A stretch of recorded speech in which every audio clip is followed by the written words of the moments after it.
Bonsoir mesdames, bonsoir messieurs. La Voix au chapitre a le plaisir de recevoir ce soir Bernard-Henri Lévy pour son dernier ouvrage, Le Testament de Dieu, qui vient de paraître chez Grasset. Autour de cette table, pour questionner Bernard-Henri Lévy, mais aussi pour parler rapidement de l'actualité littéraire, nous avons réuni Henri Guillemin, que nous connaissons bien, qui est l'habitude de l'émission, le père Cotier, qui est professeur à l'université de Fribourg et de Genève, Jeanne Hersch, tout le monde connaît, mais je profite de ce qu'elle est là pour signaler la parution d'un livre qu'elle vient d'écrire, je crois, sur Karl Jaspers, n'est-ce pas? Bien, alors on voit ce livre et j'espère qu'on le lira. Et enfin, Michel Contat, critique littéraire et qui vient de participer, enfin de réaliser le film Sartre par lui-même. Bien, eh bien, nous allons tout de suite parler de quelques livres. Bernard-Henri Lévy, bien entendu, ces livres, je crois que vous les avez lus. C'est le livre dont nous allons parler. Si vous avez envie d'intervenir, vous êtes le bienvenu. Henri Guillemin, c'est à vous. Je voudrais parler d'un bouquin de Jean Einstein qui s'appelle Staline, Trotsky, le pouvoir de la révolution, paru chez Julliard. C'est un livre en deux parties, presque égales. Il y a le scénario de son film, que je n'ai pas vu. Je ne sais pas s'il a été diffusé, je ne le crois pas. Et d'une introduction extrêmement importante, qui est une présentation en somme de l'activité de Trotsky jusqu'au moment où il est exilé, où il sort après Alma-Ata du territoire soviétique. Sur le film, je répète que je ne peux pas le juger en lisant un scénario, vous savez, on ne peut pas le juger complètement, ça ne me paraît pas très convaincant. En ce sens que c'est une série de petits sketchs, en fait de petites scènes, où les personnages sont surtout symboliques, documentaires, didactiques, enfin, ils ne me paraissent pas avoir beaucoup d'incarnation, en fait, de densité humaine, mais je répète, c'est pas important. En revanche, ce que je trouve très important, et c'est pour ça que j'ai choisi de parler de bouquin, c'est la préface, l'introduction. C'est bien que Pierre Naville, qui est le grand trotskiste, trouve des erreurs dans ce bouquin. Il dit en particulier que ce n'est pas vrai, que Trotsky était responsable, il n'a pas décidé du tout l'intervention contre Kronstadt. Si, c'est certain. Je me suis reporté au texte, le 5 mars 21, il fait un ultimatum aux révoltés de Kronstadt et il leur annonce les pires représailles. Naville dit encore que ce n'est pas exact qu'il saurait, lui Trotsky, qu'il n'aurait nié l'importance du testament de Lénine que Eastman avait publié en 1925 aux États-Unis. Je suis obligé de reconnaître que M. Naville se trompe parce qu'il y a des textes que j'ai lus, en particulier dans la revue Le Bolchevique du 1er septembre 1925, où Trotsky, parlant des révélations de Eastman, dit que ce sont d'ignobles mensonges. Tout ça n'est pas très important, et ce qui est très important à mon avis, c'est ceci. C'est qu'en lisant cette introduction et en se reportant au texte, ce que j'ai fait dans la mesure du possible, je trouve qu'on ne peut pas arriver à établir un rapport entre les comportements de Trotsky, jusqu'en 1923 à peu près, et cette opposition très violente qu'il va diriger ensuite contre Staline, sur 3 points. Premièrement, il va dire que la bureaucratie est devenue envahissante. Deuxièmement, il va affirmer également que les libertés ont disparu. Et troisièmement, que les libertés ouvrières ont été détruites par Staline. Sur la question de la bureaucratie, il faut signaler ceci, ce n'est pas vrai, étant donné que la bureaucratie avait déjà été créée par Lénine et par Trotsky tout autant que sous Staline. Deuxièmement, au sujet des libertés politiques, il faut se rappeler que si la constituante, vous savez bien la constituante, le 18 janvier 1918 a été dispersée par la volonté de Lénine et de Staline et de Trotsky en même temps. Pourquoi? Parce que les bolcheviks n'étaient qu'un quart et que ce quart avait décidé d'écarter tout le reste pour dominer la place. Hein. Et quant aux libertés ouvrières, alors c'est terrible, étant donné qu'en 1921, Staline et Trotsky avaient décidé, enfin ils voulaient absolument que les syndicats fussent dans l'appareil d'État, c'est-à-dire des cours de la transmission, et quand ils s'étaient élevés contre l'opposition ouvrière, vous savez, de Chliapnikov et de Kollontai, il l'a fait en juin 1922 avec une extrême énergie. Au total, je croyez-vous qu'après la lecture de cette introduction, on ne peut plus prétendre ce que certains affirment aujourd'hui, à savoir que Trotsky était le représentant d'une certaine idée libérale. Et dans une scène malheureusement fictive du scénario, où on voit Staline et Trotsky face à face, et qui est une scène inventée, il le dit à Einstein, il y a tout de même un mot qui va au fond des choses. C'est quand Staline regarde Trotsky dans les yeux et lui dit, dis donc, à ma place, tu ferais autrement? Tu tolérerais l'opposition? Ben, évidemment que non. Je dis bien que Trotsky répond oui, mais en 1927, la situation n'est pas semblable à 1922. si l'on veut, mais c'était la logique même de son parti et de son système qui le condamnait à l'écrasement de la liberté. Voilà pourquoi je me permets de recommander avec énergie ce livre de première importance à mes yeux. Je répète, Jean L. Einstein, Staline, Trotsky, Le pouvoir et la révolution, chez Julliard. Bon, il y a un retour de Trotsky actuellement, non? Il semble qu'on en parle beaucoup et... Je trouve qu'on se trompe, enfin on nous raconte des blagues. En réalité, il était au moins aussi dominateur que Staline. De cet avis. Qu'est-ce que vous en pensez? Tout à fait. Ah, tout à fait. Tout à fait. D'ailleurs, je me permets de signaler un autre livre paru il y a quelques années aux éditions du Sagittaire qui s'appelait La Terreur sous Lénine, de Jacques Bénac, où il y a des textes tout à fait accablants, des textes de l'époque, des témoignages, des documents qui sont accablants, et sur Lénine, bien sûr, et également tout autant sur Trotsky. Il n'y a pas un bon et un mauvais. Je ne crois pas qu'il y ait un bon et un mauvais, je crois que c'était la même idéologie, je crois que c'était les mêmes pratiques. Trotsky, c'est même le boucher de Kronstadt, comme le rappelait Henri Guillemin à l'instant. Et bon, qu'il y ait eu ensuite une légende du trotskisme, c'est un autre problème qui est dû à l'exil et puis qui est dû à tout ce qui s'est passé ensuite. Et rien, cela n'empêche peut-être pas que Trotsky soit aussi un martyr, etc. Bien sûr, mais tant que Trotsky a été dans l'appareil dirigeant du Parti communiste, ça a été bonnet blanc, blanc bonnet par rapport à Lénine et par rapport au jeune Staline. Bien, nous allons rester avec l'ombre du petit père des peuples, avec Michel Comte. Quel livre avez-vous choisi? Un livre qui s'appelle Pour un ultime hommage au camarade Staline. Le titre est ironique. Il est de ce livre de François Georges, qui est un jeune philosophe. Le livre est paru chez Julliard aussi. Et comme vous savez, Staline aurait eu 100 ans cette année. Et François Georges a décidé de commémorer cet événement. Et il le fait surtout sur un ton, sur un style qui séduit immédiatement et qui déploie un humour parfaitement adéquat à ce que j'appellerais une pensée désillusionnée, au meilleur sens du terme, c'est-à-dire qui ne se fait plus d'illusions, qui a perdu la foi. Alors je trouve d'abord que littérairement c'est une réussite tout à fait parfaite. C'est un livre qui se déguste, et puis en même temps c'est un livre qui a des soubassements de pensée qui sont sérieux et qu'il faut prendre en compte. Alors ça commence par le récit d'une enfance, un peu dans le style des mots de Sartre, avec un ton sans doute un peu moins sarcastique. C'est-à-dire qu'au fond, François Georges a de l'indulgence pour ses parents, qui étaient de bons communistes, de bonne foi, sérieux, et qui l'ont éduqué dans une religion laïque, mais qui était celle du Parti communiste dans les années 50. Et comme François Georges le dit lui-même, ça donne le ton au début de son livre. J'ai été moi-même un stalinien fervent, quoique des plus jeunes, et ne connaissant encore comme classique du matérialisme historique que Pif le chien. Mais en fait, ce qu'il y a là-dessous, c'est une interrogation sur la nature du phénomène stalinien. Et ce qui apparaît dans l'analyse que fait François Georges, c'est que un enfant comme lui est nécessairement crédule. On lui raconte qu'il y a d'un côté des bons, de l'autre côté des méchants. Il pense que son père, évidemment, l'aime, que son père ne peut que l'aimer. Et derrière ce père, il y a un super père qui est Staline, le petit père des peuples. Et alors, ce qui montre, c'est l'équivalence rigoureuse du père éternel, si vous voulez, de Dieu, et du Dieu rouge, Staline. Alors, la thèse peut paraître un petit peu élémentaire, mais il y a là-dedans une analyse extrêmement approfondie. Et ce qu'il montre, c'est qu'au fond, le stalinisme français a été un phénomène de folie infantile. Et pour cela, il s'appuie sur des textes. Alors, il a fait l'effort de rechercher, dans la Nouvelle Critique en particulier, des textes qui aujourd'hui font rigoler. François Georges en use habilement.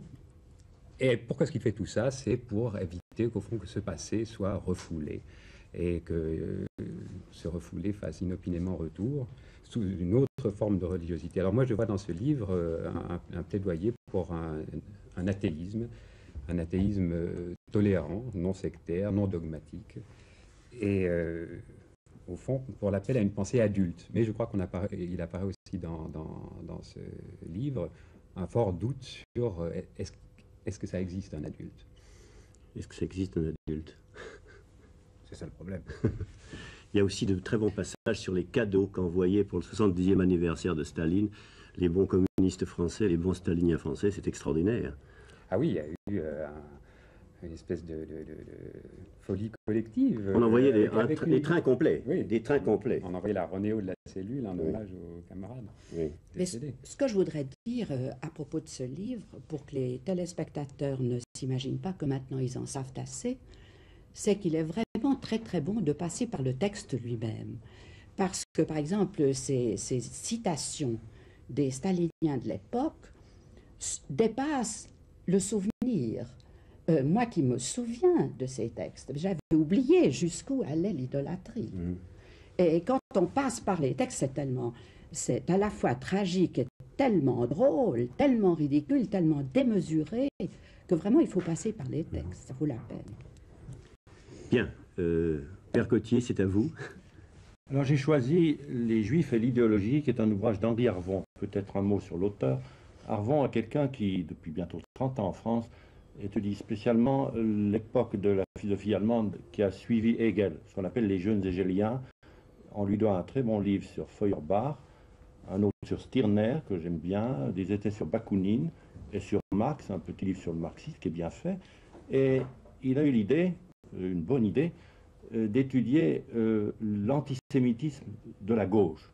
Parce qu'on connaît bien l'antisémitisme de droite, et on a tendance à dire l'antisémitisme et la droite, c'est la même chose. En réalité, à partir de Feuerbach, tout ce groupe des jeunes hégéliens, y compris Marx, ont été de violents antisémites. Alors, son livre a le mérite de donner un certain nombre de citations et de textes qu'il vaut la peine de lire et de méditer. Peut-être qu'il a certaines faiblesses. Je trouve que le chapitre le plus important, qui est l'interprétation de l'antisémitisme de Marx, n'est pas assez poussé. Il est un peu timide et très embarrassé finalement. Mais pas seulement pas assez poussé. Mais je dis très embarrassé, Oui, si vous voulez. Très embarrassé de voir un Marx antisémite. Il aimerait bien qu'il ne le fût pas, mais il l'est. Alors, l'interprétation qu'il essaye de donner n'est pas suffisante. Enfin, il parle de la haine de soi. Moi, je pense que Marx, qui était un génie, a perçu immédiatement l'incompatibilité entre la différence juive et puis son collectivisme massif et qui réduit toutes les différences. Alors, il ne pouvait pas tolérer cet élément irréductible. On ne peut pas expliquer le fait juif, je crois, dans la perspective marxiste. Ce qui est aussi intéressant dans l'ouvrage d'Arvon, c'est qu'il montre qu'il y a eu différents antisémitismes. Dans l'Ancien Régime, c'est l'antisémitisme religieux.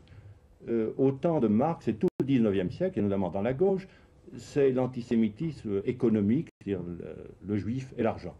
Cette image qui est encore malheureusement restée dans la représentation populaire. Et puis, plus tard, vient l'explication raciste. Ce qui me pose la question, finalement, et qui fait réfléchir, est-ce que l'antisémitisme n'est pas antérieur à toutes les raisons qu'on en donne? Est-ce que ce n'est pas un phénomène plus fondamental? Et alors, si j'ai choisi ce livre, c'est parce que Bernard-Henri Lévy parle du problème juif, je trouve, d'une manière très intéressante dans son ouvrage. Il dit que c'est un fait métaphysique. Et je pense qu'on a là des éléments qui illustrent cette explication sur laquelle, d'ailleurs, on pourra revenir. Et puis, comme on parle beaucoup de cause, c'est un et du problème, je crois que c'est un livre qu'il vaut la peine de lire et de réfléchir à... Oui, Jeanne Hersch. Oui, je voudrais ajouter juste un mot. C'est que, à mon avis, l'auteur choisit, dans ce que vous avez appelé le fait juif, ce qui est son fait juif. Et je ne trouve pas que ça corresponde, par exemple, à ce que moi j'entendrais par le fait juif, si en général il est possible de parler au singulier du fait juif. Par exemple, la façon dont il interprète la résistance des Juifs au régime communiste, soviétique notamment, je trouve qu'elle est tout à fait insuffisante. Il ne fait aucune part, ou très très peu de part, me semble-t-il, à la passion du droit de dire la vérité. Et je crois que pour les Juifs, ça a été un obstacle majeur à l'accord avec le régime communiste. Cette passion, si vous permettez, n'est pas propre aux faits juifs ni à la communauté juive. Non, elle n'est pas propre, mais particulièrement véhémente, je dirais, chez les Juifs, peut-être aussi du fait que chez eux, il y a tant d'intellectuels. Parce que c'est plus véhément chez les intellectuels que chez les autres de pouvoir dire ce qu'on croit être vrai. Eh bien, cette raison-là est chez lui de très peu de poids, me semble-t-il. Il y a une autre idée, moi, qui m'a paru tout à fait fondamentale dans le livre d'Henri Arvon, que vous n'avez pas mentionné à l'instant, je me permets de le rappeler, c'est l'idée, à propos de l'antisémitisme religieux, que l'on est passé au XIXe siècle d'un antisémitisme qui disait « les Juifs ont tué le Christ » à un antisémitisme qui dit « les Juifs ont inventé le Christ ». Et ça, je crois que c'est très important. À mes yeux, c'est une des idées centrales de ce livre. Je l'ai reprise d'une certaine manière ou autrement dans le Testament de Dieu. C'est très important et c'est comme ça que s'explique bien des choses. C'est comme ça que s'explique le nazisme, par exemple. Parce que le nazisme, c'était la seule erreur, à mon avis, qu'il y avait dans le film Holocauste. C'était pas un phénomène... on n'a pas massacré les Juifs au nom de Dieu et au nom du christianisme. On les a massacrés au nom du paganisme et au nom de la haine du judéo-christianisme.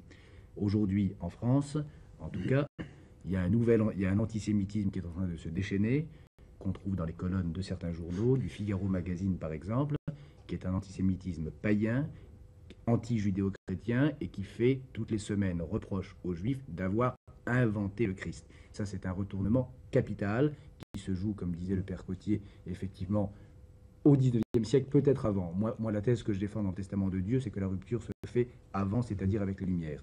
Enfin, je ne suis pas le seul à la défendre d'ailleurs, c'est aussi la thèse de Poliakov, c'est-à-dire du côté de Voltaire, d'Holbach, c'est-à-dire en fait des Lumières, à partir du moment où on commence à critiquer les superstitions. Bien, d'ailleurs on est presque rentré dans votre livre, mais on va faire un petit détour par le livre de Jeanne Hersch qui n'a rien à voir avec, disons, la philosophie. Oui, alors moi j'ai proposé un petit livre qui est un récit et qui n'a vraiment rien à voir avec ce dont nous parlons ce soir. C'est en partie parce que j'ignorais ce que les autres allaient proposer, mais après coup j'en suis assez contente. Le petit texte que je propose s'appelle « Au temps d'Annika ». L'auteur c'est Ivo Andrić. Le récit est traduit du serbo-croate par Anne Yellen et l'auteur a eu le prix Nobel. La raison pour laquelle je suis contente d'avoir choisi ce petit livre, c'est que nous parlons d'un domaine dans lequel, depuis un certain nombre d'années, il y a eu une inflation du langage, du parler, du mot, de la philosophie et de la pseudo-philosophie et de la paraphilosophie dans tous les sens, avec une espèce de légèreté, souvent salonnarde, et autour de laquelle se passaient des choses tout à fait réelles, des enjeux effroyables, alors que la discussion galvaudait en quelque sorte les facilités acrobatiques de la dialectique, du langage, etc., etc.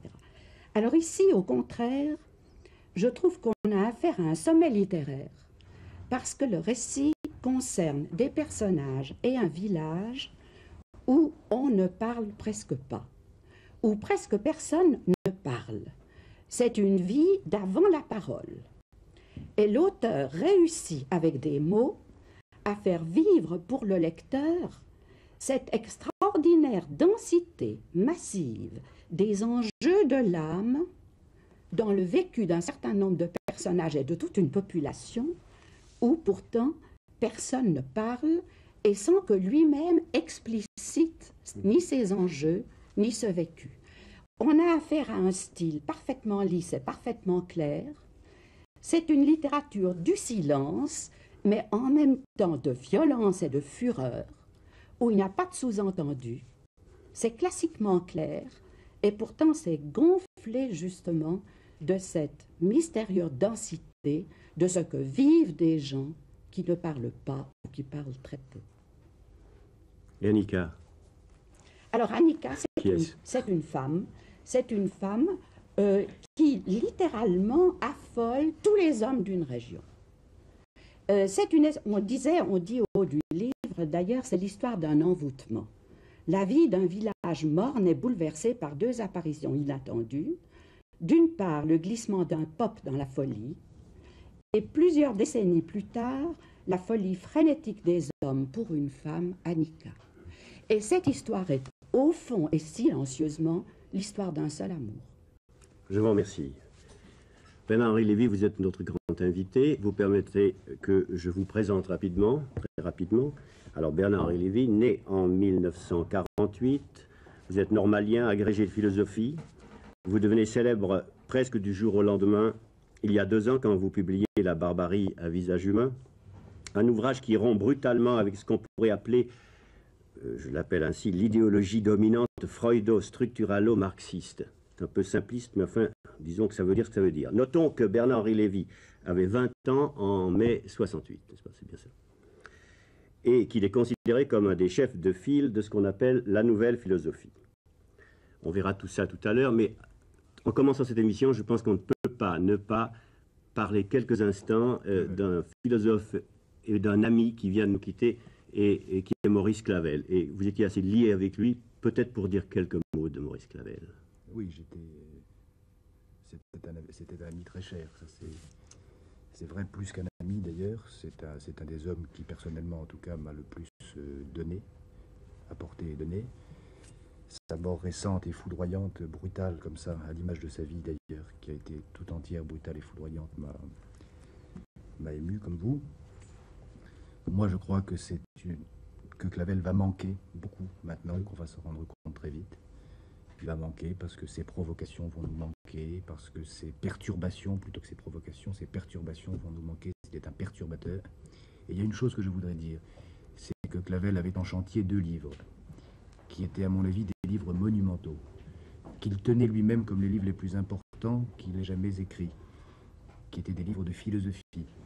Ces livres, c'était d'un côté un livre sur Kant, qui allait s'appeler Critique de Kant, et de l'autre côté un livre de théologie, dans lequel, disait-il, il pulvérisait Heidegger, qui s'appelait L'être et la croix. Ces 2 livres, j'espère d'ailleurs qu'ils ne resteront pas inédits, je ne sais pas encore dans quel état ils étaient, mais je sais que c'était la fierté de Maurice, et mon grand regret, c'est qu'il n'ait pas eu le temps de les terminer, en tout cas. Et il y avait entre les nouveaux philosophes et Maurice Clavel une sorte de rapport, peut-être que le mot est faux, mais enfin, d'oncle à neveu, non? C'était pas un peu ça? Je ne sais pas si oncle et neveu, je ne sais même pas ce que veut dire mon nouveau philosophe. Je peux vous dire qu'en ce qui me concerne, en tout cas, ce livre-ci, par exemple, je l'ai écrit en connivence constante avec lui, je lui en ai parlé. Enfin, je n'ai jamais autant vu Maurice que depuis 1 an et demi que j'ai engagé l'écriture de ce Testament de Dieu. Voilà, et je crois que c'est un livre d'ailleurs qui lui a fait plaisir. Je suis au moins heureux de cela. Je vous remercie. Jeanne Hersch, vous allez peut-être commencer le jeu des questions. Bernard-Henri Lévy, nous avons pensé que probablement la meilleure chose à faire serait de vous demander à vous-même de nous dire ce que vous considérez comme étant tout à fait central dans votre livre. Oui, enfin, c'est une Parce que vous le savez. Tâche redoutable que vous me confiez là. Non, enfin, ce qui est central, j'en sais rien. Ce que j'ai voulu dire, en tout cas, ce que j'ai voulu faire avec ce livre... central pour vous. Voilà, bien sûr. Ce que j'ai voulu faire dans ce livre, c'est essayer de poser les fondements, de poser les bases de ce que j'appelle une éthique concrète. Bon, voilà un moment maintenant qu'on détruit les idéologies, qu'on s'enchante du désenchantement, qu'on se complaît dans la nostalgie, dans la critique tous azimuts, etc. Avec ce livre-ci, j'ai essayé de poser les bases d'une philosophie positive, ou plus exactement d'une éthique positive, hein, centrée notamment autour de la question qu'est-ce que ça peut être les droits de l'homme, qu'est-ce qui peut fonder les droits de l'homme, qu'est-ce que ça peut être l'homme aujourd'hui, qu'est-ce que ça peut être le droit aujourd'hui, bref, à quelles conditions, au siècle des chambres à gaz, au siècle des camps de concentration, au siècle du totalitarisme, à quelles conditions est-ce qu'on peut rendre ses chances, et est-ce qu'on peut rendre son sens à l'espoir ou à l'espérance. Alors, ça, c'est la question que je pose, et la réponse que je donne, mais je le dis vraiment très brutalement, et ça suppose 300 et quelques pages de médiation, bien sûr. La réponse que je donne est en gros la suivante. Je dis que pour fonder cette espérance, le seul recours que nous tenions aujourd'hui, c'est ce que j'appelle le recours monothéiste, c'est-à-dire l'héritage judéo-chrétien. Cet héritage judéo-chrétien, contre lequel se déchaîne, on le disait tout à l'heure, contre lequel se déchaîne depuis maintenant 2 siècles, le néopaganisme, cet héritage judéo-chrétien, je suis allé le chercher dans les textes aussi, c'est-à-dire d'une part dans les textes de la tradition juive et notamment l'Ancien Testament, la Bible, et puis d'autre part dans les textes chrétiens. Donc c'est ça la thèse centrale. À quelles conditions une philosophie de la résistance est-elle possible? Réponse, à condition de revenir à ce que j'appelle le principe monothéiste, tel qu'il se dit notamment dans la tradition juive et dans la tradition depuis la Bible jusqu'au Talmud. Voilà, en gros, l'argument central du livre réduit à sa plus simple et pure. On va aller un peu plus loin, mais je crois qu'Henri Guillemin a tout de suite une question qui lui brûle les lèvres. Non, j'ai d'abord 2 choses à dire. Une petite chose, un détail, l'objection, et ensuite une question. L'objection, c'est ce que vous avez dit sur Robespierre, c'est la page 106. Vous l'avez associé à Mao en parlant d'une référence insistante, maladive, obsessionnelle à la mise à mort du Dieu 1. J'avoue ne pas voir ça du tout chez Robespierre, étant donné que c'est l'homme de la fête de l'être suprême. Comment vous définissez ça? Je n'arrivais pas à comprendre pourquoi Robespierre est associé à la mort de Dieu. Il est associé à la mort de Dieu dans la mesure où Robespierre était un athée. Robespierre, si vous voulez, à mon avis, est l'inventeur de ces nouvelles religions qui sont des religions païennes, qui sont des religions de la terre, qui sont des religions d'arbres plantés, c'est des arbres de la liberté. Bref, de religions immanentes qui entendaient se substituer à la vieille tradition du Dieu monothéiste tel que l'avaient inventé les Juifs et que l'avaient poursuivi les chrétiens. Mais dans sa fête de l'être suprême, il n'y croyait pas? Bien entendu, il y croyait, mais précisément, il croyait à l'être suprême. Moi je pense, et je crois que c'est un fait d'histoire, que Robespierre est le premier qui a voulu... Parce que qu'est-ce qui est grave? Moi, l'athéisme, je n'ai rien contre l'athéisme spécialement. Je suis moi-même, je ne sais pas très bien quelle est ma propre position sur cette question de l'athéisme. Mais je dis que ce qui est extrêmement grave, c'est de prétendre substituer à l'antique Dieu juif et chrétien de nouveaux dieux, c'est-à-dire des idoles. Et en ce sens, Robespierre est le premier grand idolâtre des temps modernes avec son culte de l'être suprême. Par ailleurs, moi je dis que lorsque, aux dieux transcendants, on substitue des divinités immanentes, et alors là il y a des tas de métaphores qui sont extrêmement claires, et notamment celle des arbres de la liberté, comme je disais tout à l'heure, au lieu d'un dieu qui a ses racines au ciel, un dieu qui a maintenant ses racines en terre, lorsqu'on fait cette permutation-là, alors je dis qu'on est sur le chemin de la barbarie. Voilà ce que j'ai voulu dire. C'est le premier point. Oui. Mais alors le deuxième point, qui est une question que je trouve essentielle, vous affirmez dans la dernière page que ce Dieu n'existe pas, hein, Jérémie Le Thibon. Alors je me demande ce que vous mettez sous le mot monothéisme. Alors attendez, quand je dis que ce Dieu n'existe pas, là vous allez droit à ce qui est à mes yeux la question essentielle. Ça veut dire qu'à mon sens, la catégorie d'existence, la notion d'existence telle que l'entendent les philosophes est impertinente à Dieu. Elle ne s'applique pas à Dieu.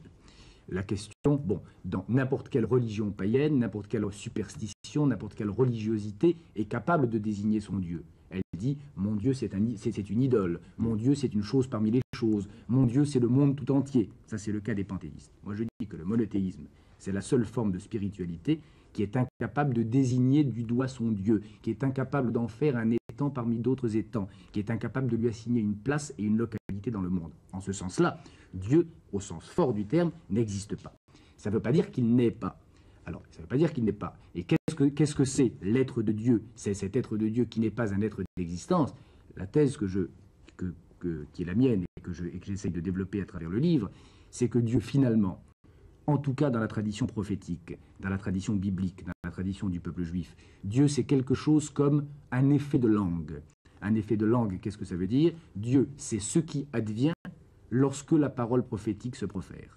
Donc, il ne s'agit plus de question d'existence ou pas d'existence, il s'agit d'une question d'être, qui est une question fondamentale, qui est une question difficile, mais qui ne s'oppose plus en termes d'existence. Autrement dit, pour parler comme André Frossard, que j'aime bien par ailleurs, moi je ne dirais pas « Dieu existe, je l'ai rencontré ». Je crois que cette phrase-là, « Dieu existe, je l'ai rencontré », c'est une phrase qui est impertinente à Dieu précisément. Voilà ce que j'ai voulu dire pour cette dernière fois. Oui, il s'agit de s'entendre sur le sens d'existence, mais je veux raccrocher ce que je veux vous dire à ce que vient de dire M. Guillemin. Vous parlez ailleurs de la fonction de la fiction monothéiste. Alors, ces deux termes de fonction et de fiction me posent question, parce que je vois très bien, il me semble que vous prenez toujours les par le rang négateur, ce qui est une approche très légitime. C'est-à-dire que ce qui vous a frappé dans le monothéisme, c'est la destruction des idoles, de la nature, de l'histoire, de la société, etc. Bien.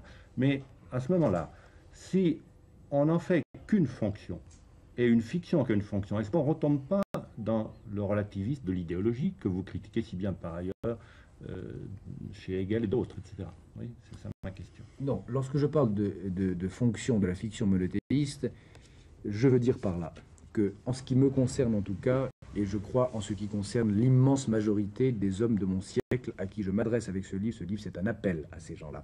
La question, je crois, n'est plus de savoir si on croit ou si on ne croit pas. La question n'est plus du dialogue entre croyants et incroyants.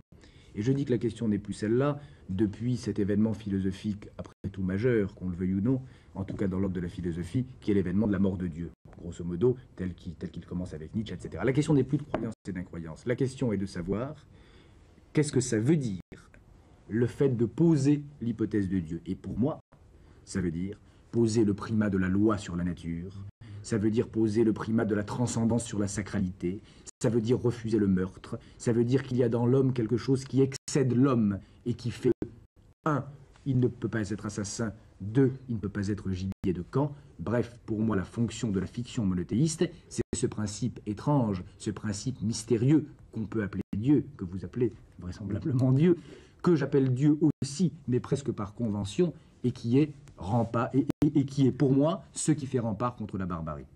Autrement dit, je ne me pose pas la question de la croyance, je me pose la question de la fonction. Et je dis que si les hommes de notre temps ne retrouvent pas cette fonction-là, s'ils ne retrouvent pas l'héritage de cette fonction-là, alors nous avons droit à la catastrophe. Et alors ce livre aussi, en ce sens, c'est, comme je le disais, un appel aux juifs, un appel aux chrétiens, un appel aux judéo-chrétiens d'aujourd'hui, pour qu'ils cessent de se plier à cette espèce de terrorisme intellectuel qui est le terrorisme athée, qui dure depuis un bon moment maintenant, et qu'ils osent penser qu'il y a dans leur tradition un formidable recours contre les dangers totalitaires du jour.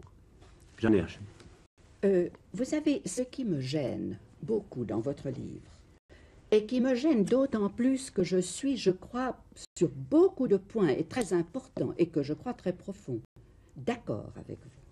Et je crois que je comprends ce que ça veut dire, je crois. Ce qui me gêne, c'est qu'il me semble que vous avez des langages qui ne sont pas unifiés entre eux.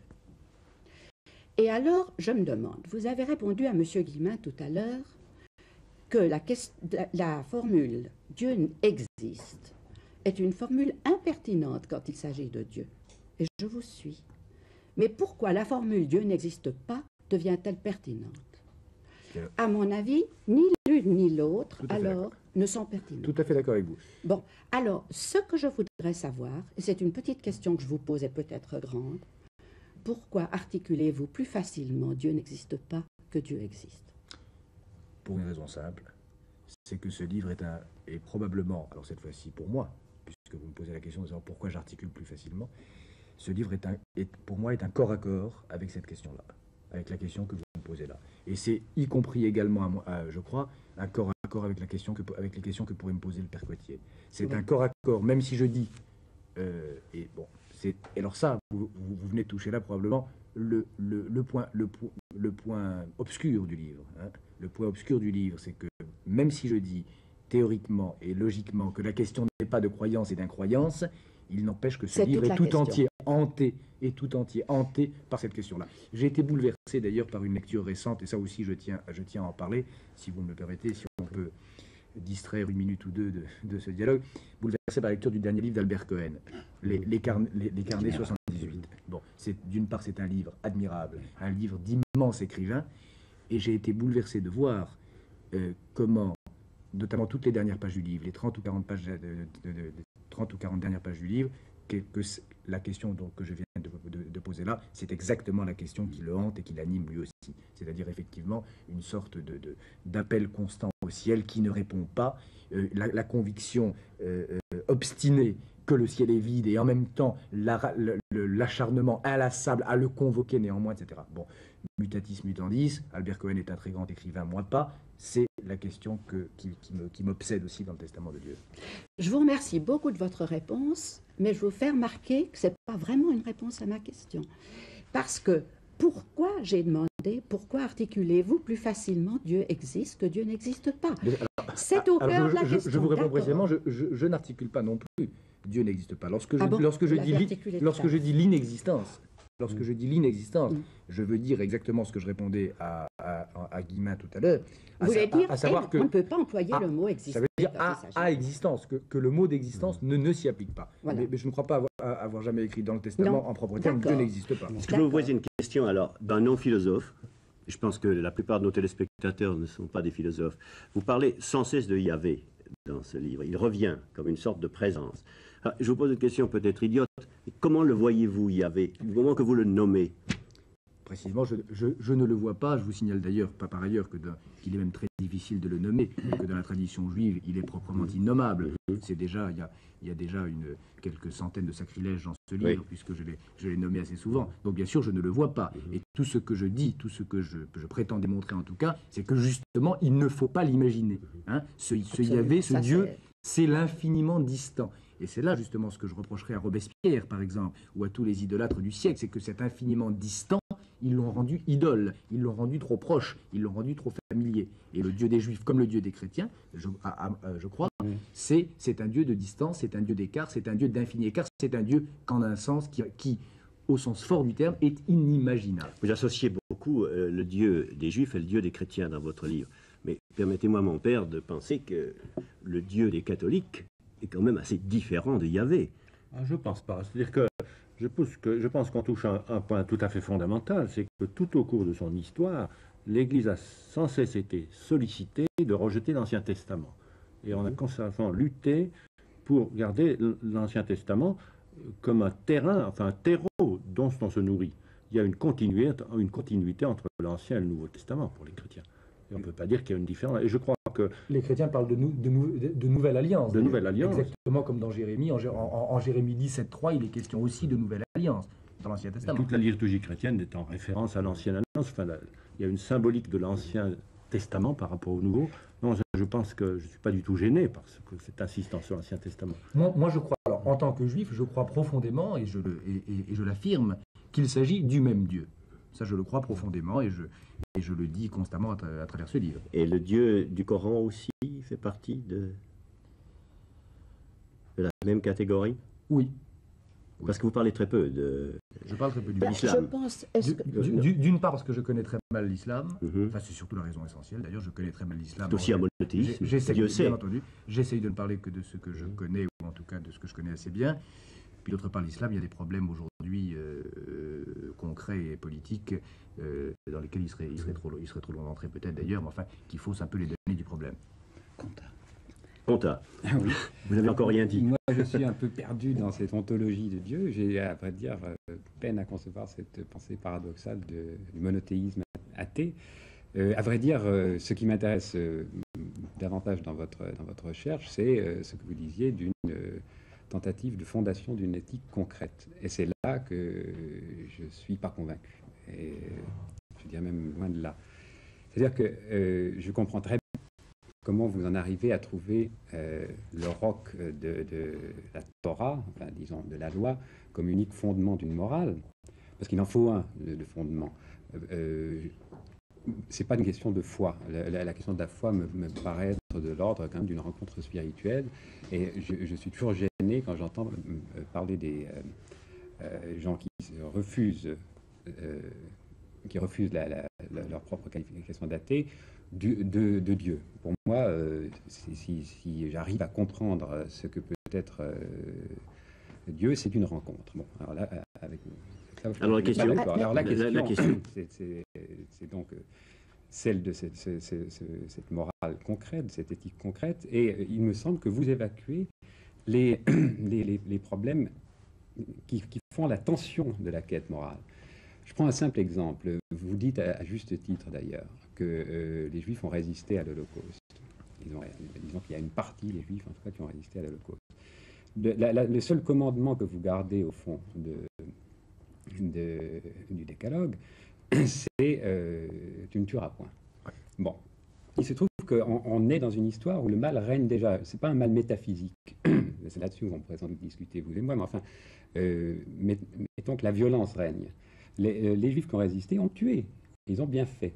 Moi, je vous pose simplement la question, comment conciliez-vous ça avec ce refus de faire céder la loi à l'événement? Comment est-ce que je concilie quoi? Le fait que les Juifs aient tué pour se défendre? Oui. Alors attendez, là c'est un problème qui n'est pas un problème de philosophie, qui est un problème de simple survie. Il est évident que lorsqu'on vit, lorsqu'on vit dans un univers, et c'était le cas dans l'Allemagne des années 30 et dans l'Allemagne et dans l'Europe embrasée par la Seconde Guerre mondiale, et c'était le cas dans les camps de concentration, il est évident que lorsqu'on vit dans un univers où les hommes sont traités comme des chiens et où les Juifs sont envoyés au crématoire et transformés en savonnettes, alors il est évident que la violence non seulement est justifiée, mais qu'elle est nécessaire. Cela va de soi. Bon, mais ça, où faites-vous le partage? Quelle la violence loi, est légitime? Où est-ce que la loi agit? Et où est-ce qu'elle est mise en déroute? Le partage, je crois le construire à la fin du livre, lorsque j'essaye de bâtir, à partir des textes bibliques, la notion de crime contre l'humanité. Oui. C'est-à-dire que, dès l'instant où on admet qu'il existe ce qu'on a appelé, depuis la Seconde Guerre mondiale, des crimes contre l'humanité, ce que la Bible appelait des crimes de sang, dès l'instant où l'on admet qu'il y a des crimes si hauts des crimes si saignants, des crimes si sanglants, qu'ils suffisent à exclure leur auteur de la communauté humaine. C'est ce que dit la Genèse dans l'histoire d'Abel et de Caïn. Et c'est ce qu'ont dit les Alliés quand ils ont condamné les bourreaux nazis. Et c'est ce qu'ont dit les juges israéliens lorsqu'ils ont condamné Eichmann. Dès lors qu'on admet cette notion-là de crime contre l'humanité, alors effectivement, la morale devient une sorte de géographie ou de géométrie conséquente qui trace des lignes de démarcation. Et il y a une ligne qui sépare effectivement ceux qui consentent à se reconnaître dans le rocher divin, à nouer alliance avec le principe de la loi, c'est-à-dire ceux qui consentent aux règles minimales qui font la convivialité et la fraternité humaine, et ceux qui, de leur propre chef, comme Caïn dans le meurtre d'Abel, ont choisi de s'en exclure et qui n'appartiennent plus à cette communauté-là. C'est le cas des criminels nazis, c'était le cas de Caïn et d'Abel, et il est exactement là le partage où le tu ne tueras point, le commandement du décalogue, à la lettre, ne s'applique plus. Ce qui ne veut pas dire d'ailleurs qu'il ne reste pas dans ce cas la miséricorde, car ce qui est très important aussi, à mon avis, dans l'Ancien Testament, tel que je l'ai relu en tout cas, ce qui est très important, c'est que cette géométrie conséquente, cette géographie conséquente qui trace une ligne entre ceux qui se sont exclus de l'humanité par la barbarie et les autres, implique au contraire la notion d'un pardon métaphysique.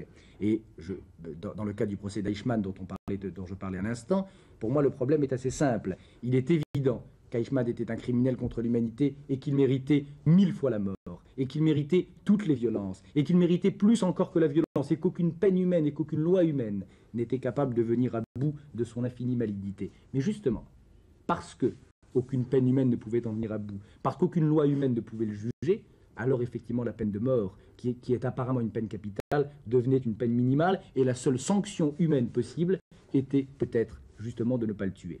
Et alors là, il y a, et c'est exactement encore dans la Bible ce qui se passe dans l'histoire d'Abel et de Caïn, lorsque Dieu, au lieu d'exécuter Caïn, au lieu de le punir, lui met un signe au front, et puis lui dit « va et exile-toi du jardin d'Éden, etc. » Donc, pour moi, le partage, il est exactement là. Cela ne veut pas dire, c'est pour ça que j'y insiste, cela ne veut pas dire une sorte de loi du talion et d'œil pour œil, dent pour dent. Cela peut vouloir dire, au contraire, un pardon hyperbolique et sublime dont on trouve 1000 exemples dans la Bible et dont on trouvera ensuite continuer et approfondir la tradition dans la tradition chrétienne. Jeanne Hersch. Oui. En reprenant le début de votre intervention, moi je crois que dans votre livre, dans la mesure où on veut parler de Dieu, ce qui est effectivement très risqué, chez vous, ça n'a pas le sens d'une rencontre, mais ça a le sens de la référence absolue qui empêche d'absolutiser justement les idoles. C'est une référence désabsolutisante pour tout ce qui est autre que Dieu. Dieu, c'est un empêcheur voilà. De sacraliser justement, en rond. Comme on dit, un empêcheur de tourner en rond. C'est un empêcheur de sacraliser en rond. Et ça, c'est extrêmement important. Et je suis tout à fait d'accord avec vous. Dieu, c'est ce qui dit constamment à ceux qui y croient. Il ne faut pas sacraliser la nature, parce que la nature est terrible. Il ne faut pas sacraliser le président Mao, parce que ce sera le terrorisme. Il ne faut pas sacraliser le parti politique, etc. Rien n'est assez sublime pour être sacralisé, car il y a toujours un plus sublime que le sublime, qui est précisément cet innommable et cet inimaginable que le principe divin. Mais alors, il ne faut pas de ce fait perdre de vue que le non-sacralisé existe à son niveau de non-sacralisé. Et c'est là que je trouve que vous facilitez trop les choses. Parce que vous avez tout à fait raison, à mon avis, de désacraliser la nature au sens où vous l'employez ici. Vous avez raison de dire, ou à peu près, ce que moi je m'obstine à dire aussi depuis pas mal de temps, c'est que les droits de l'homme sont antinaturels. Dans la nature, il n'y a pas de droits de l'homme. Dans la nature, il y a le règne du plus fort. Mais là où je trouve que vous facilitez les choses, c'est que vous ne tenez pas compte du fait que malgré tout, l'homme est en même temps aussi nature, il a un corps. Et alors, quand vous réduisez tout au niveau des problèmes, des purs en quelque sorte, les tout grands problèmes, tuer, le tout grand crime... Vous posez votre question, Jeanne Hersch, s'il vous plaît. Tuer. Oui. Tuer. Est-ce que ne pas tuer suffit? C'est ça la question.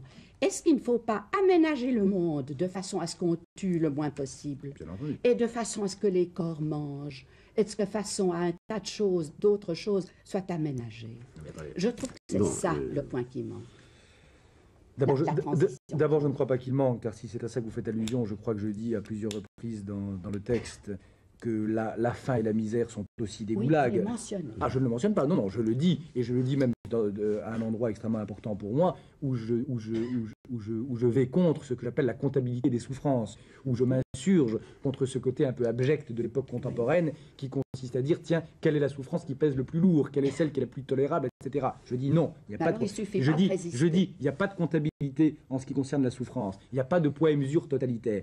Le ghetto de la faim est aussi un goulag d'une certaine manière. Cela va de soi. De ce point de vue-là, bien sûr, il ne s'agit peut-être pas simplement de résister. Alors, pour ce qui est du fait que l'homme soit aussi un corps, c'est vrai aussi. Mais là également, je crois m'en expliquer, je dis précisément que l'action morale et que ce que j'appelle l'éthique, moi, ça n'est pas, comme on croit toujours, un rapport entre moi et vous, entre moi et quelqu'un d'autre. C'est aussi, et d'abord, et alors ça aussi, on le trouve dans la tradition chrétienne, c'est même là qu'on le trouve, dans la tradition judéo-chrétienne. Je dis que l'action morale, c'est une affaire entre moi et moi. C'est une affaire entre moi en tant que je suis corps et moi en tant que je m'arrache à ma corporéité. C'est une affaire entre moi en tant que je suis nature et moi en tant que je suis loi. Et je dis que la morale advient lorsque je choisis de penser et lorsque j'oblige à convenir les autres que, par exemple, je suis vénérable, je suis respectable, non pas parce que je suis nature, non pas seulement parce que je suis corps, mais aussi parce que je suis loi et que la loi me structure. Loi, comme disait Spinoza, vous savez, Deus sive natura, loi sive Dieu, loi ou bien Dieu, bon, je les prends comme synonyme, bien sûr. Alors, je prends en compte ce problème, et c'est de cette manière-là que je crois, enfin que j'essaie en tout cas de le résoudre, par un corps à corps, si j'ose dire, entre le corps et la loi. Mais alors, aménager n'est pas... Jeanne, je crois qu'Henri Guillemin a une question à poser. Non, mais il faudrait que tout le monde puisse parler. Aménager n'est pas méprisable. Oui, alors, mais c'est une conversation qui peut durer très longtemps, surtout que, il me semble qu'on s'élève de plus en plus, à une des altitudes d'ailleurs sublimes, mais Bernard-Henri Lévy, il y aura quelques questions peut-être qui vous concernent plus personnellement et que je vous poserai tout à l'heure, mais d'abord, Henri Guillemin, vous avez quelque chose à dire. Oui, pour dire ma reconnaissance, parce que vous avez dit quelque chose à la page 109 qui m'a beaucoup touché, à propos de ce drame dont on parle tout le temps, de l'incommunicabilité des êtres. Bien plutôt, écrivez-vous, une totale incommunication entre des êtres sans dedans, privés de toute intériorité et littéralement absents d'eux-mêmes. C'est excellent. J'ai trouvé ça absolument épatant parce que je suis tellement scandalisé d'une certaine conception de l'homme aujourd'hui, enfin de destruction de l'homme, qui ne serait plus, paraît-il, vous savez bien qu'un carrefour éphémère de réflexes et de reflets et réflexes, alors que je crois très profondément à une identité structurale en nous-mêmes, enfin, à un jeu qui se dépasse lui-même. Ça, je trouve très important. Alors, il y a une question. Est-ce que, revenons à une chose plus concrète, prosaïque, disons. Est-ce que vous pensez que votre livre va tomber comme un grain dans un bon terreau? Je veux dire, est-ce que votre livre a des chances de provoquer des mouvements, de changer quelque chose au monde tel que nous le voyons, c'est-à-dire tragique, brutal et sanglant? Ça, c'est une question bien difficile que vous me posez là, je n'en sais rien. Parce que vous avez beaucoup de prétentions au sens noble du mot dans votre livre, et vous l'avez dit, ce n'est pas un livre qui est tout simplement un petit événement littéraire. Vous êtes prophétique un peu dans ce livre. Non, je suis prophétique, je ne crois pas. Disons que j'essaye, à ma très modeste mesure et de manière tout à fait balbutiante, de reprendre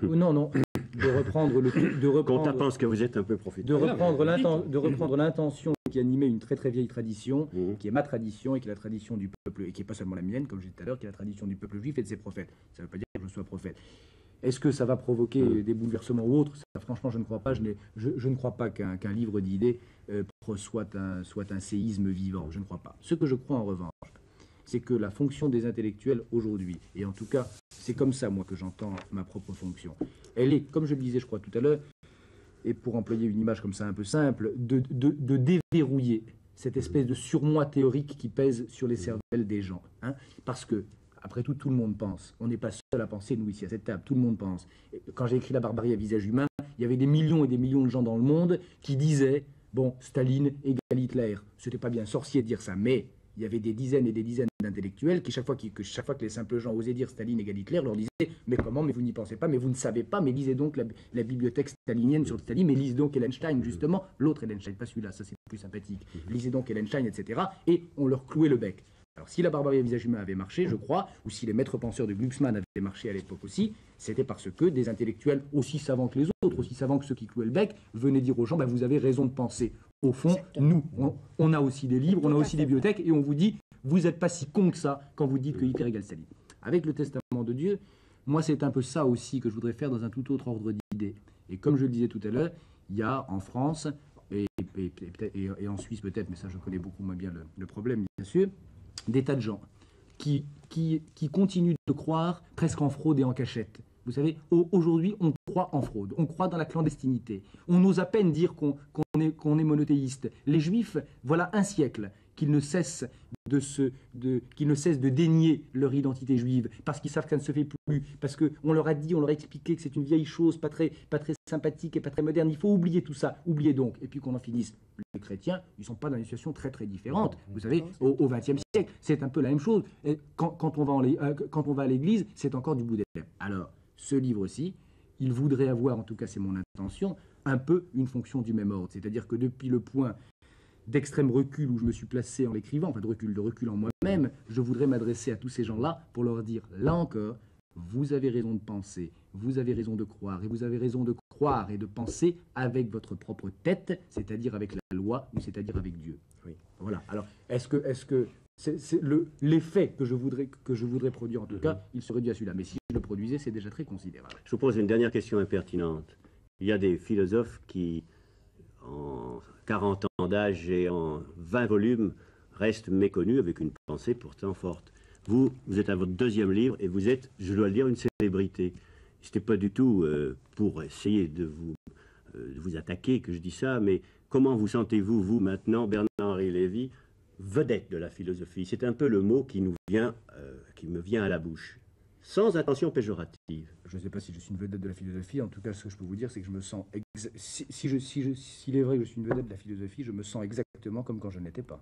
Bon, je vous remercie. Je crois que nous avons terminé ce débat qui aurait pu durer d'ailleurs bien plus longtemps. Et nous allons passer à la dernière partie de cette émission, c'est-à-dire La Voix des libraires, qui nous parvient ce soir de la librairie Le Rameau d'Or à Genève, où nous reçoit Madame Jornaud.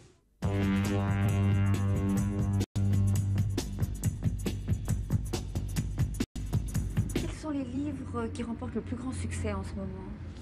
Eh bien, l'événement littéraire du moment, c'est le livre La parution des carnets d'Albert Cohen aux éditions Gallimard. Albert Cohen est un auteur dont chaque livre est très attendu. Il n'écrit pas beaucoup, un livre tous les 10 ans à peu près. Et ça, c'est son journal intime. C'est un homme assez âgé, il parle beaucoup de sa propre mort et de celle de ses amis. Et sur un ton un peu incantatoire, il parle surtout énormément de sa mère, pour qui il a une grande dévotion. Maintenant, il y a aussi Alberto Moravia, qui est aussi un grand auteur italien très connu, qui est également un monsieur d'un certain âge, et qui écrit un livre, alors là, qui met en scène une jeune fille. C'est un très long dialogue entre Moravia qui questionne et une jeune fille de la haute société romaine qui entend, comme Jeanne d'Arc, entend des voix, une voix plus exactement, mais cette voix n'est pas du tout comme celle de Jeanne d'Arc. Elle incite plutôt à la révolution, à la violence, à toutes les sortes de violences. C'est un livre qui est très intéressant, mais qu'on ne peut pas mettre entre toutes les mains. Il est paru chez Flammarion. Il est paru chez Flammarion, oui. Par contre, alors ça, c'est Les 1001 folies de Fanfan la Tulipe, de Benjamin Rochefort, aux éditions Lafon. C'est un livre qui, lui, alors peut être lu par tout le monde, qui est très amusant.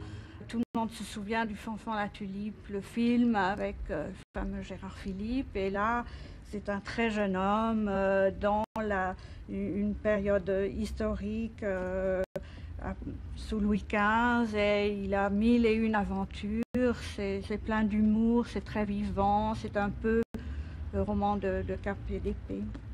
Maintenant, alors, quelque chose qui est très important aussi, c'est le dernier livre d'Ella Maillard, que tout le monde connaît bien. Et ça s'appelle Typus. C'est paru aux éditions La Tramontane. Et là, Ella Maillard raconte une histoire qui lui est arrivée en 1940 à 1945 quand elle était en Inde et qu'elle avait adopté une petite chatte qui pour elle a été non seulement une amie mais aussi un symbole de la connaissance de soi. C'était l'époque où Ella vivait dans un ashram avec des hindous et elle a trimballé avec elle cette petite chatte un peu dans toutes ses expéditions. Ça peut plaire aux amis des bêtes, aux amis de l'Inde et aux amis d'Ella Maillard, évidemment. Maintenant, j'ai là aussi un livre de Christiane Collange, Je veux rentrer à la maison, dans la collection Humeur chez Grasset. C'est un livre que j'aime bien parce qu'il concerne un peu toutes les femmes, toutes les femmes devraient le lire.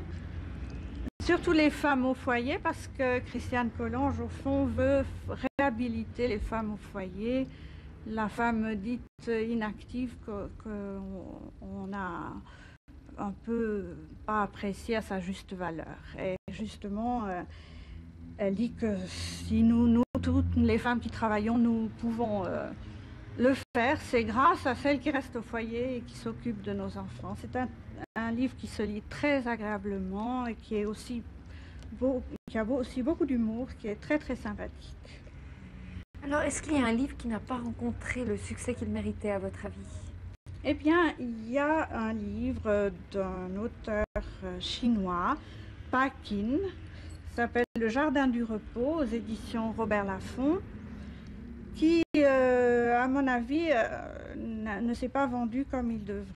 C'est un livre qui est très agréable, qui a beaucoup de charme, qui nous vient de Chine, d'une Chine tout de suite après la guerre. Et les personnages sont très tendres, sont deux enfants et une jeune femme. C'est un très bon livre. Et alors, quel est votre livre préféré? Eh bien, moi, j'aime beaucoup Roger Grenier. Il a écrit Un air de famille chez Gallimard. C'est un auteur que je trouve qui écrit très, très bien. C'est littéraire. Là aussi, il y a de l'humour. Et Un air de famille, c'est en somme, à partir de thèmes, de souvenirs de son enfance et de sa famille, un petit peu, il mélange un petit peu des souvenirs inventés. Et c'est une mythologie enfantine qui est très très belle. Notre prochaine émission, toujours en raison de la programmation d'Holocauste, aura lieu vendredi 11 mai. Nous recevrons à cette occasion Claude Roy pour son roman La traversée du pont des Arts. Merci à tous nos invités, en particulier à Bernard-Henri Lévy, et bonsoir, à bientôt.